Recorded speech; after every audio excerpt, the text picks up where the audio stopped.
बिस्मिल्लाहिर्रहमानिर्रहीम। अस्सलाम वालेकुम। एक कफन चोर की कहानी। ट्रेन कराची से लाहौर रवां थी। मौलवी साहब अपने सामने बैठे अजनबी मुसाफिर को हैरत से तकते जा रहे थे।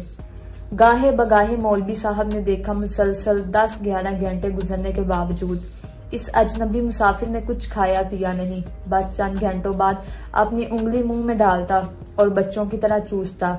चंद लम्हे फिर दोबारा चुपचाप होकर बैठा रहता। न जाने किन सोचों में मौलवी साहब।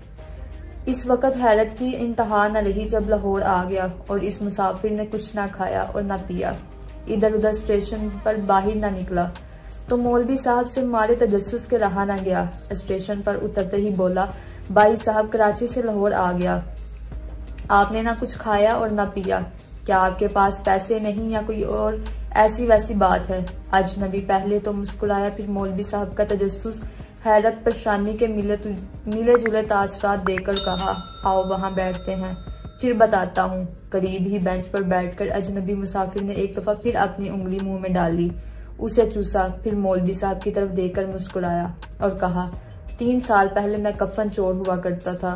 एक दफ़ा कहीं मैयत हुई, मैं जनाजे में शामिल हुआ ताकि कब्र याद रख सकूं और फिर रात में आकर कफन चोरी करूं।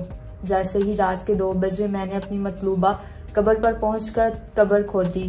तख्ता उठाकर कफन निकालने के लिए जैसे ही अंदर झांका तो मारे दहशत के चीख निकलते निकलते रह गई। इस दौरान मेरी उंगली कफन को लग चुकी थी। हाथ फौरन ऊपर खींचा, अंदर का मंजर देखकर जल्दी जल्दी तख्ते बराबर करके जैसे तैसे मिट्टी गिराकर घर वापस आ गया। सारी रात नींद न आ सकी, कब्र का मंजर याद आता रहा। क्या देखता हूँ कि एक नूरानी शख्स अंदर बैठा कुरान शरीफ की तिलावत कर रहा है और अंदर कब्र पर नूर और रोशनी है। मेरी जो उंगली इस शख्स के कफन को छुई थी, सुबह इसमें बड़ी दिलकश खुशबू आ रही थी। रात तो डर के मारे किसी चीज का होश न था। अब जब भी मुझे भूख प्यास लगती है, मैं इस उंगली को मुंह में डालकर चूस लेता हूँ। मेरी भूख प्यास खत्म हो जाती है।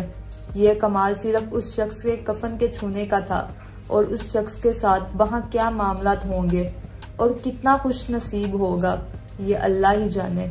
सुबह उसकी जांच पड़ताल करने के लिए मैं फौरन दोबारा कब्रिस्तान पहुंचा। वहां जाकर तख्ती पर नाम बल्दियत पड़ी। दोबारा बस्ती वापस आया। नाम तजम्मुल हुसैन था। आखिर पूछते पूछते घर पहुंचा। घर देखकर वापस अपने घर आ गया। 40 रोज बाद फिर तजम्मुल हुसैन के घर गया। दरवाजा खटखटाया। छोटी बच्ची बाहर निकली। पूछने पर मालूम हुआ कि तजम्मुल हुसैन की बेटी है। इतने में वालदा पर्दे में ही बोली, बेटी कौन है? मैंने हिम्मत करके सारी बात तजम्मुल हुसैन की बेवा को बताई और पूछा, ऐसा कौन सा अमल है जिसकी बदौलत अल्लाह ताला ने आपके शोहर को कब्र में ही इतना ऊंचा मकाम अनायत फरमाया? तजम्मुल हुसैन की बेवा बोली, भाई साहब, अमल का तो पता नहीं, हाँ इतना जरूर है, मेरे मियाँ हर रोज कुरान की तिलावत करते थे और दुआ के वक़्त ये दुआ जरूर मांगते थे कि या अल्लाह, मुझे क़यामत तक कुरान शरीफ पढ़ने की तौफीक अता फरमा और मेरा शुमार उन लोगों में फरमा जो कब्र में भी तेरी इबादत करते हैं। इतना सुनकर मैं वापस आ गया। इस वाक़े को आज 3 बरस हो चुके हैं। मैं अब कफन चोर नहीं रहा।